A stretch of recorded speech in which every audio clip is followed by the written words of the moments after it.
there's a lot of social media presence where these drugs are being promoted, and even in the case like being how do I want to say this? Like, you have now affiliates for these larger clinics that are getting compensated based on their ability to sell. And like, okay, if you're aware as a consumer, like they are pushing these drugs partially because if Morellin, okay, yeah, they're getting a pretty big kickback on that one, guys. Like, and those are the things. It's not to say like inherently, I think everyone should not take X, Y, and Z, or there's certain drugs that like you should just avoid completely. But I think specifically with the amount of information that's now being put out about these drugs, there's this inflation of how positive they are without the depiction of the risk, specifically for the female athlete.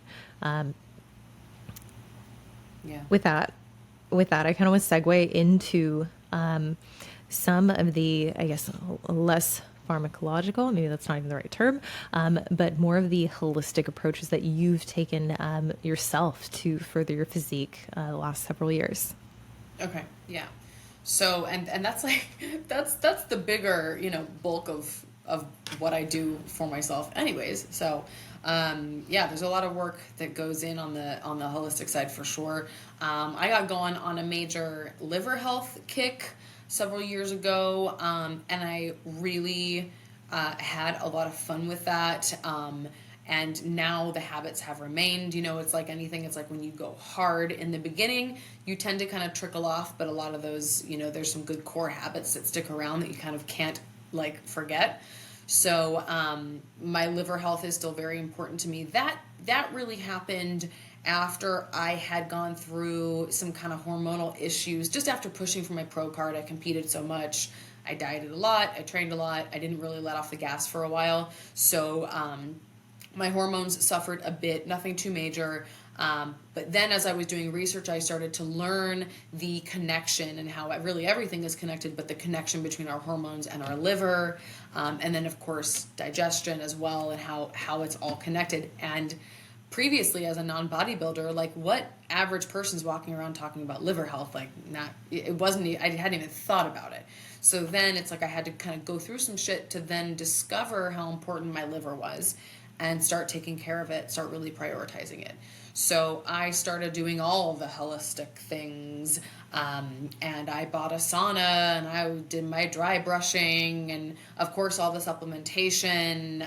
There's a lot of stuff that you can take for your liver. And then I started pulling out a lot of shit in my life that, once I realized that my liver was my filter. The liver is the filter on my body, and I was like, I need to keep that filter clean so that it can do its job. I basically just started to just remove a lot of the quote-unquote toxic things, or things that could be toxic in my life, down to beauty products, down to, plastic, and, like trying to do more stuff like this, glass. I don't go, I'm realistic about it though. Like, there's plastic everywhere in my house. It's fine. We're humans. Like, it's fine. So like I did what I could do within reason, not everything all at once, but I tried to definitely support my liver more, and of course just my overall health. And I started paying a little bit less attention to like bodybuilders, and paying a little bit more attention to people like Rhonda Patrick. Like, she was like one of my first biohacking queens back in the day, when she was one of the first on Rogan's podcast back in probably 2015 to really like talk about biohacking, and kind of bring it to the mainstream, at least for me.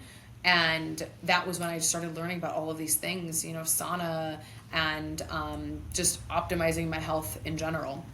And then, other than that, it's obviously there's so much that we can do with our nutrition. We could do like an entire podcast on that. But really trying to just fuel myself like an athlete, actually go into that, like, my body is a temple type phase, and like when I really did start to treat my body like that, a lot of things started to change, pulling out diet products, pulling out the like heavily processed, like protein added, like fitness products. That made a big difference for me. I used to rely heavily on those when I was first getting into bodybuilding. You know, it's like you go to some of your first shows, you're walking around the booths, you know, and like you're getting Yeah, like all the there you fun go. products. Yeah, so like pulling those out really helped me. And you know, and then beyond that, it's really just like actually prioritizing rest, mental health, recovery. Those were the big kind of low hanging fruit for me.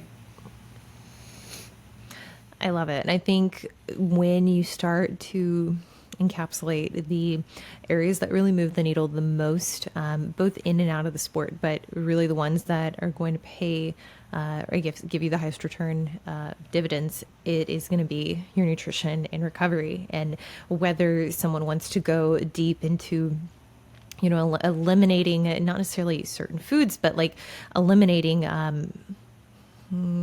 all catalyst of inflammation just in every and all sorts within their diet, depending on how hard they want to go in that direction. I mean, like to your discretion, sure. There's always the sustainability component that I know that you're very aware of, and it seems like, especially like outwardly, what you promote online is very much like, hey, we can do these things, yes, they can be fun and they can make us feel good, but within reason, like if we can find some semblance of sustainability so that when we go into these maybe more intentional phases like a contest prep where things are going to be more extreme, we're going to be sacrificing or potentially compromising, expecting to compromise on our health, we're not just throwing all these habits and tools to the wayside. I think you've done just a tremendous job of continuing to prioritize that and encouraging others to prioritize that, whether they're in the sport or not. It's like, yes, chase that physique that you value and you would like to attain, but don't let that be an excuse to kind of let the other barometers become depleted over the years. Yeah, sustainability is everything.